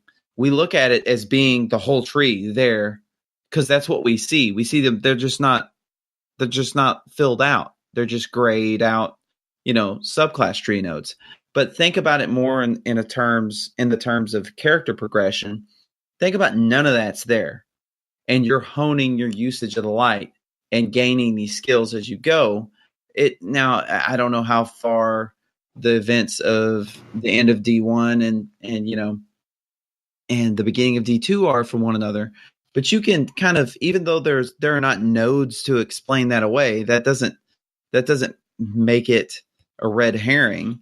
I mean, it's, if you do anything over and over and over and over and over again, you're going to find more efficient ways to do it. You're going to find variations on the ways you're already doing it. And I think just the fact that when you do the multiple Fist of Havocs, they're slightly smaller, and that's not for lore reason that they're slightly smaller. That's for a game mechanic reason. It would be a nightmare if you ran around with like 3 full-size Fist of Havocs. I mean, you'd break the game. But you can actually kind of explain that away in the lore by saying, you're utilizing roughly the same amount of light. So if you do 3 of them, they're going to be smaller, lesser in magnitude. So, I mean, I think all of the explanation for these varied supers, I think it's there. I just think, I just think it's not spelled out. And as far as Zavala using his multiple fists in the video, which Blue's absolutely right, it's before the city. It's in the fledgling days of the city. So he has, it's not like it's present day. But we haven't seen Zavala use his super in Destiny 1 yet. So we don't know how he uses it. Can I make a tiny correction? Yeah, go ahead. It's when he uses that super, the city is built. It's during one of the major battles at the beginning of the city. Yes. But there are actual buildings there. So yeah, what I'm meaning is it's very early on. It's not I don't think it's it's, and that's my contention full on too, city age with the tower and all that, but that's just, yeah. I'm gonna say that's my contention with like the time. We don't know necessarily about the time period, and that's where my point would be on that focus and how long it would take to focus. But I know Blue's had a point here the whole time. I'm sorry. No. I was just gonna go. I mean, like, I know this is me splitting hairs. I'm fully aware of that, but to me, it's just one of those things that that's what I noticed, and I was like, and I agree. We don't know the time. I mean, yes, technically the city's kind of on fire, so it could be something that is happening. Except I would argue it's not, because it's Fallen, not Cabal, that they're fighting. But right. I definitely agree. I'm kind of on board with that. I kind of see that as during the Twilight Gap, that type of not necessarily that era, but like around that general time. Okay, we dare not say that that's Battle of Six Fronts. No, I don't. I don't think so. No. The city's way too developed for that. Well, even then, I mean, I just watched the cinematic just now while you guys where Justin was talking about it, and they have the city fight with the city on fire, and then you see Zavala putting the bricks up for the wall, and everybody else putting up the bricks after the battle scene. Oh, so it would be even before. Okay. Yes. Because it's after he walks up. Is not. So it was after he walked into the camp, right? with the speaker. I was yeah, just way reading it after. as being just a little bit more advanced of when they were just, a camp. They kind of built up a little bit more than that, but not quite to where we had walls in the tower and all the good stuff. Okay, Right, well, they and I didn't mean, realize. no, go for it. Greg. Well, it's like they didn't necessarily realize they had a huge amount of threat with the Fallen coming towards the city at the point in time when the city Right. was first beginning, because it was just a settlement underneath the Traveler. Yeah. And the speaker and all the people coming in from the wilds, they just kept building the city up. It's just how a natural city begins to build up. And so they didn't realize they needed the fortifications because they never had a huge force of Fallen attack them because they were never important enough, because they were never big enough. And so once the city developed into an actual sizable force, of course the Fallen decide they're going to try to loot and take over the city or kill or whatever their motivations were. And then we get the wall afterwards because they realize, hey, we have to protect ourselves. Right. And I guess, and here's the bone that I have to pick with that entire presentation, is Zavala has that knowledge, and Justin, you're completely correct. Zavala could have that ability the entire time. My only problem with that is that Zavala is the one that's teaching all the new Guardians. He's the one that's responsible for teaching all the Guardians how to do stuff. So if he had that capability, and this is entirely lore, so this is ignoring the game restrictions that I'm 100% sure why we don't have the roaming super in Destiny 1. So ignoring that, just from a story perspective, what is the explanation there? And I think you're on to the right path, because I agree with your analysis of the skill tree. If you look at the skill tree, you see that the Striker Titans follow certain codices, or actually the Titans follow certain codices as far as training. You have the paths for the hunters, and I think the schools. I think for warlocks, Codex. Yeah, is it Codex for warlocks? Yeah. Okay. Oh no, it's. I thought it was orders. Orders. Sorry. Orders. Yeah, it's orders. Orders or spirits or something. It was something. It was something else, because the codexes are the Titans, because that's the joke that the postmaster has. Books are too heavy. The Titan books are too heavy for him, and then the warlock books are floating or something. Like they kept trying to float away. So hunters just don't read books. Well, we don't give them to other people is the thing. But you keep them under the rocks you live under. Hey, yep, exactly. But I mean, so there is the built-in knowledge, and I mean, we've talked about the manifestation of supers as kind of like more of a summoner's capabilities. You can't change the ritual, you change the manifestation. And you kind of see that with with especially the Arc Strider. And I want to say a little bit in the Golden Gun, from what I remember in the beta, the animation was a little bit different, which, I mean, it would make sense with the Golden Gun, because you don't really change the manifestation really that much. You change it just a little bit. So if you change the animation just a little bit, it's, again, then your Sentinel Titan, you have a different paradigm going on here, and we've talked about that a lot. And so, like, if it was just that we have a new super going forward, I am completely 100% okay. Like, because a paradigm shift, a manifestation shift, that's all easily explained. But it's the fact that there's that clip that Zavala is in the past doing this new super. That's the part that's just constantly tripping me up, And yeah, chat's on the same thing. It's it could be a focus thing. Like Beard, what you were saying is just the power of, or the control, really, because I would argue that we have the power, we just might not have the control necessarily. Well. And to interject a little further with that, bringing up Golden Gun, the whole idea going from 3 shots to 6, and the lower time that you have in the super, or being able to, at least from what I've seen with the upgrade points, the same idea, going back to a 3-shot idea. Is it going to be that the shots are more powerful? Are you spreading them out over a little bit more, but using more of your power in that respect? Right. You could argue that factor, I guess, but we won't know what they necessarily want in the game or what they want to constitute as canon just yet until we get the full game, obvious. Right. No, and I think that goes into what I think Justin was kind of saying about we use the same amount of the light. It's just how we use it, which I'm 100% okay with that. It's literally the one clip that just completely trips me up. How do you get to Carnegie Hall, Blue? I don't know. Practice. I don't want to go to Carnegie Hall. Well, if you were a famous pianist, maybe you were a better Titan, Blue. Yeah, if you were a pianist instead of a Titan, you'd want to go to Carnegie Hall. That came out really wrong, but I realized what you said. Pianist. I knew that was happening. On the wrong syllable. Well, you guys want to run to the dispatches? We actually have a couple good ones. Yes, Captain. All right. Oh, Captain, my Captain. Oh, God.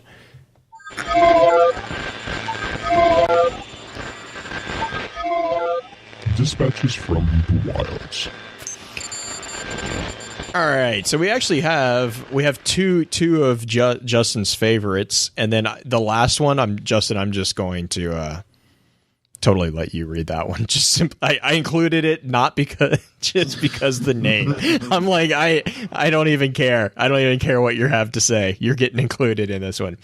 But the first one is millimeter. You guys are jumping all over it. I can't read it.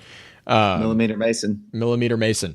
Get all the cursors. I know all the cursors concrete on that one. And he sent in and he said, Hey, Focus Fire crew, I've been listening for a while, so I figured it's about time to write in. Recently, my girlfriend lost a bet to me over a best of 2 out of 3 bowling match. Good job. My bet against her was 3 solid hours on Destiny. I started her out on my Titan. She hadn't played a video game since the PS2 was in its prime and never played a shooter, so I threw her neck deep in the level 4 Cosmodrome Patrol on to get a feel for the game. With the help of Dark Drinker for the third-person camera, she got the hang of it fairly quickly.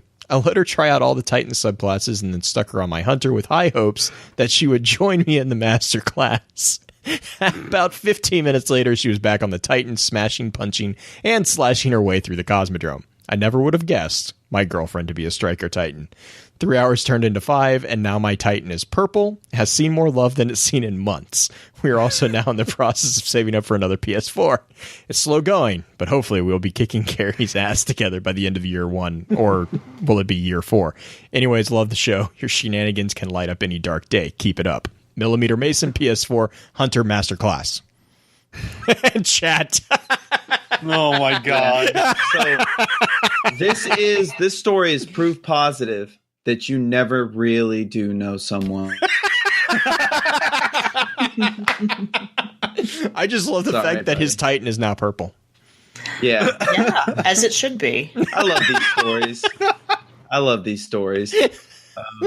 Of just people, just families or boyfriend and girlfriend and I just love the fact that it went from bowling to figuring out that your loved one is going to potentially punch you in the face.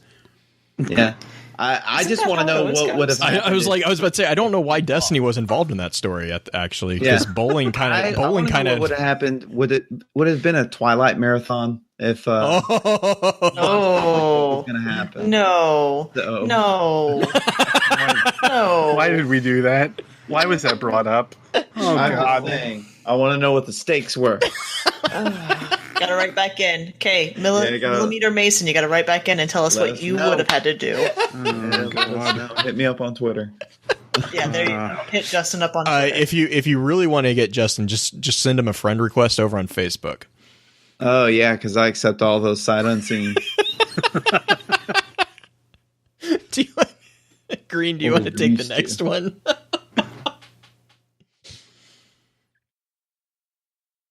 Sure. So it's from my fellow Coloradoan, rah, rah, rah, rah, rah, rah, rah. Infested Potato, who was on the show not too long ago.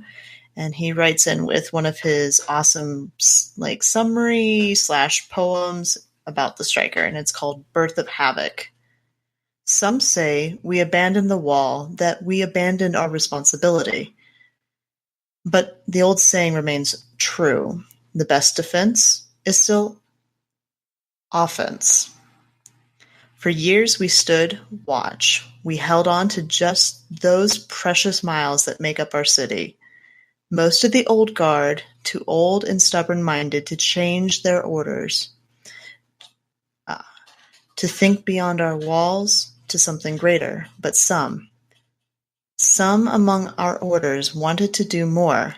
To fight not just upon the wall or city streets, to lash back at our enemies, to bring the full fury of the traveler's gifts crashing down upon them, to make them see us not as prey, but as predators. The time to stand static and idle has passed. Now we strike. Ooh. I've got chills. That's a And goosebump.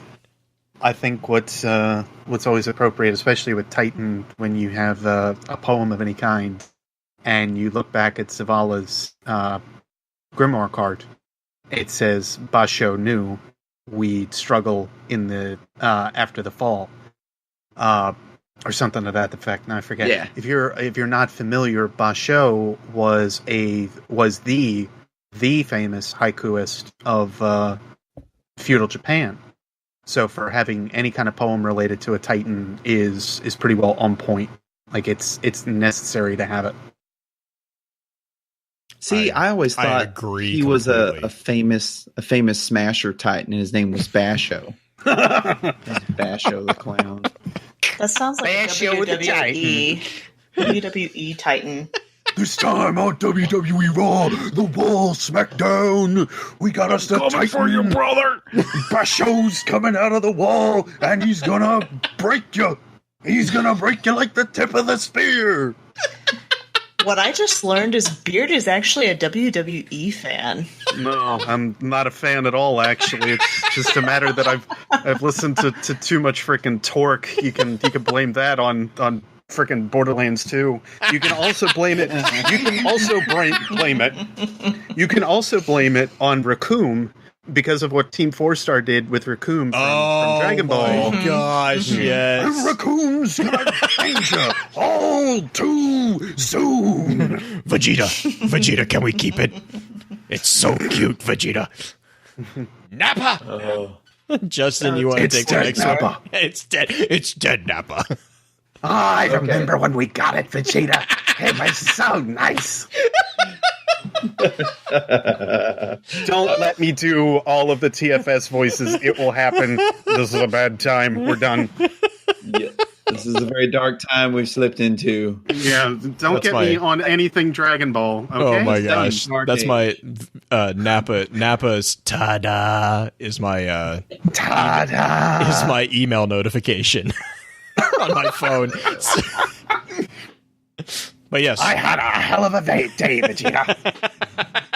Oh, if you have so not much- watched it, you need to go fix that problem immediately. It's If you amazing. have not watched original Dragon Ball Z, Team 4-Star is not where you need to start. 'Cause it doesn't no. make It any actually sense. no the muffin No. button, but the muffin button. God. But Goku, where did you get those muffins? Muffin button. Muffin button. there's something fundamentally wrong with the fact that All right, go, Justin. something so wrong with this. Okay. So this is from Rainbow Death Squad. Just reel it in here. Become the unstoppable. The tip of a spear has no ego. Yet cogent is the will he enforces. Whether one or endless are the throngs, the wake of a striker's fury shall consume. Be fury's fulmination. Dark infects and deluges and flow. It shall be my censure that ebbs. Behind me are voices, mortal and risen. Before me are blights of Calginus ruin. With blood and spark shall I swath. War's tide as a feint for my formulation. Darkness's kin shall feel their trembling throes. Holy ease it up on the $5 words. Nico. I never thought I would say the word swath and fulmination in the same breath. I approve. Was that a fulminated swath? Yes. I think I actually should have gone with the colliginous. Yes. Oh, Jesus. I think it's colliginous. So yeah, that's actually really that's like if Geoffrey Chaucer were to write a haiku. Oh, yes. I just what I got an image in my head of is, if you've seen the horrible Heath Ledger movie A Knight's Tale, I got the image of the Geoffrey Chaucer character walking back and saying this very loudly. There he is, one of your own, right from a stone's throw from this arena. Defender of Italian virginity. Oh God! Oh man! And then that was really good there. And then this is the best one. From Gauls Cabals. Jesus! Please don't stamp our mattress adweeds.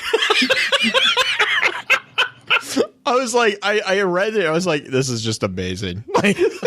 Yes, because the entire thing was when we were talking about this in the last episode, the mattress hats were the ones that we were talking about. Oh man, that makes more sense. Yeah, yeah.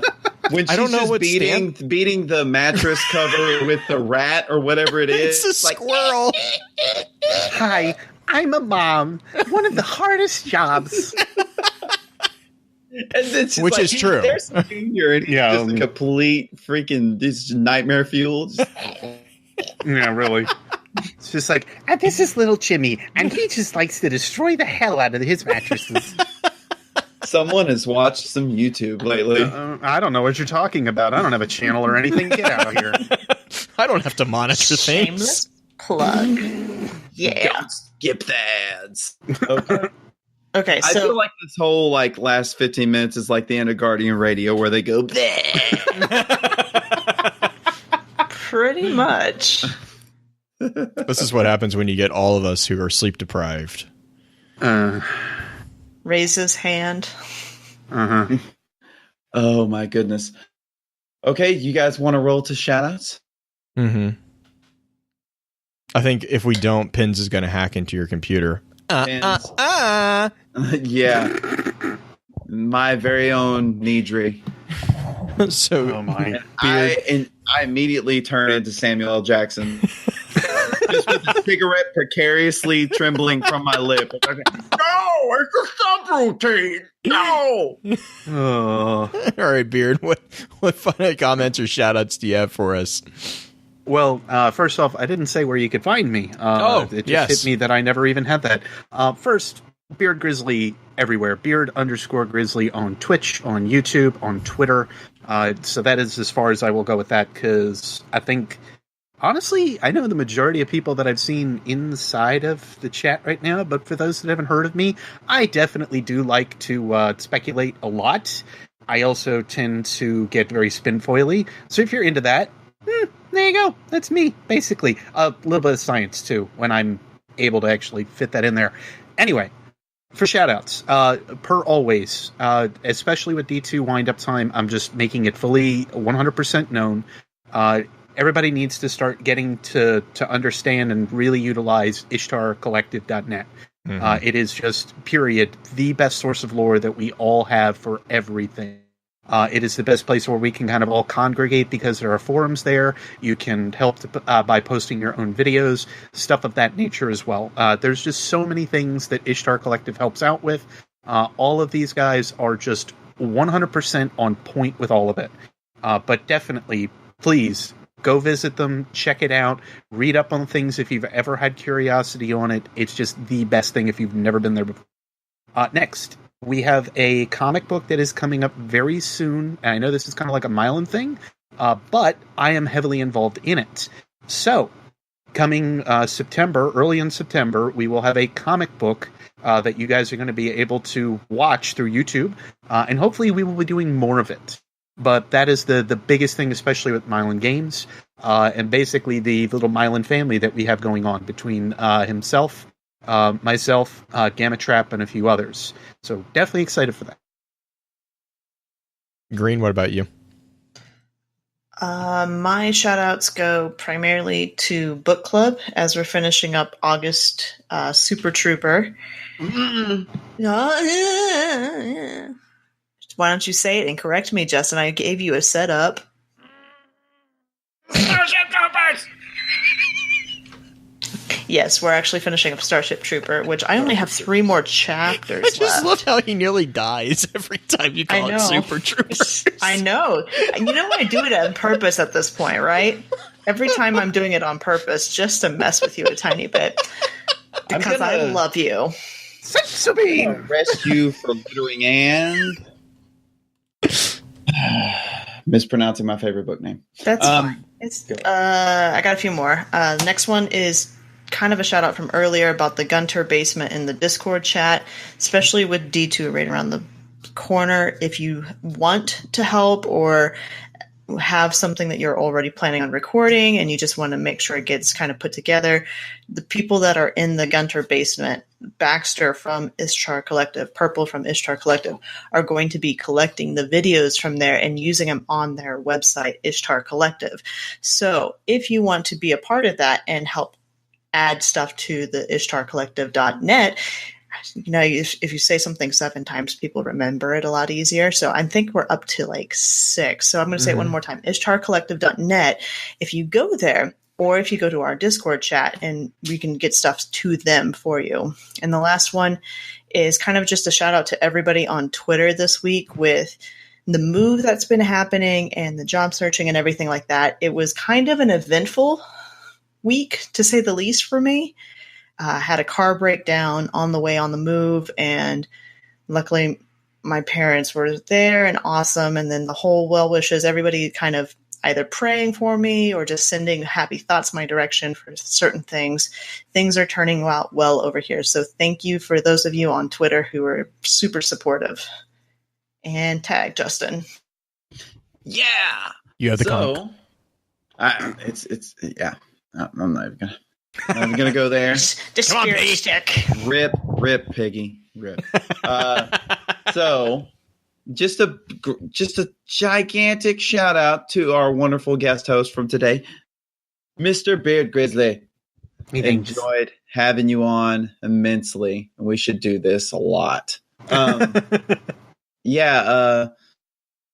Also, great big shout out to my new best friend, Pins Halo, for sending me the most amazing thing ever, which was the Halo Reach Collector's Edition. Just because I merely mentioned that I didn't have Dr. Halsey's journal. Me too. And and he actually got one for Green too.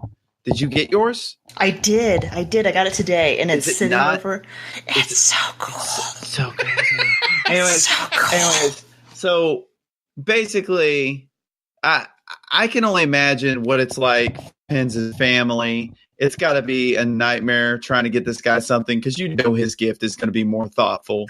Because he got me this thing, and I'm not even going to lie, I forgot even having this conversation about Halsey's journal. And then I opened it, I was like, Halo Reach.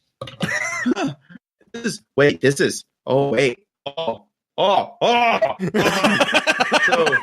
the halls intensify. Yeah. It's like crazy. It's like mind meld. He's a precog.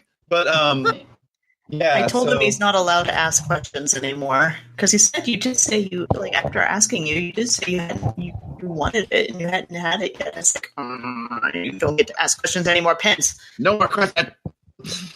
Whenever he asked me the question, "What is your address?" I'm like, something's happening. So yeah. Thank you very much, Pens. My son and I both are forever in your debt and owe you 100 beers, but my son can't give those to you because he's underage. But yeah. Otherwise, just thank you to all of our listeners as we continue the slow, but not yet so slow, march to 100.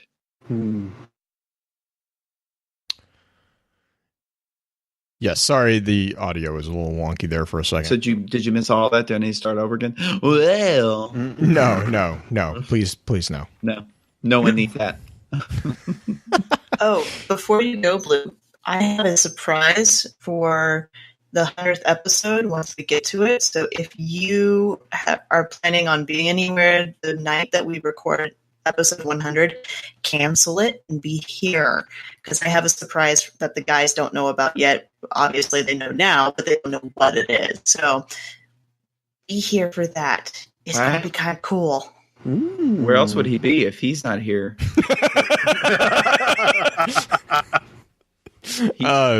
So real quick for dog and a pony for our shout outs, the next topic is actually going to be over the new monarchy, and next week's episode is actually going to be on Wednesday night instead of Friday night because of a scheduled thing on my side. So yes, in the lines of what Justin was just saying, we're going to move it to Wednesday.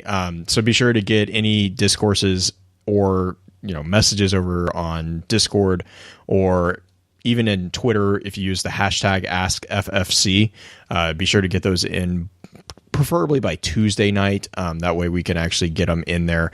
And then, just a big thank you to everyone who showed up in chat, and thank you Beard for jumping on. Thank you Justin for showing up, and thanks Green for surviving the trip. I appreciate all of it. The trip up the stairs from the gun basement.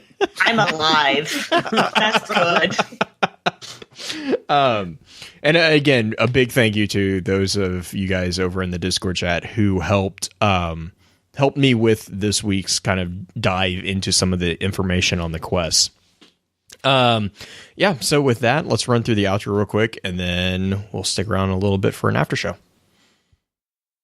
With that, we'll begin to wrap the chat up. Thank you again to those over on Twitch for coming to spend your evening with us. If you'd like to join us for the live streaming of the episodes each week, please be sure to give us a follow over on twitch.tv/focusedfirechat. Links to all our other sites can also be found with our episode archives over on the new and improved www.focusedfirechat.com. Thank you again, Beard, for joining in on the conversation. I'll be sure to get your contact information up in our show notes for anyone who wants to continue chatting with you.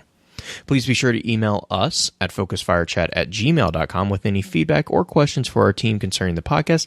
And please let us know how we're doing by giving us some feedback on iTunes as well.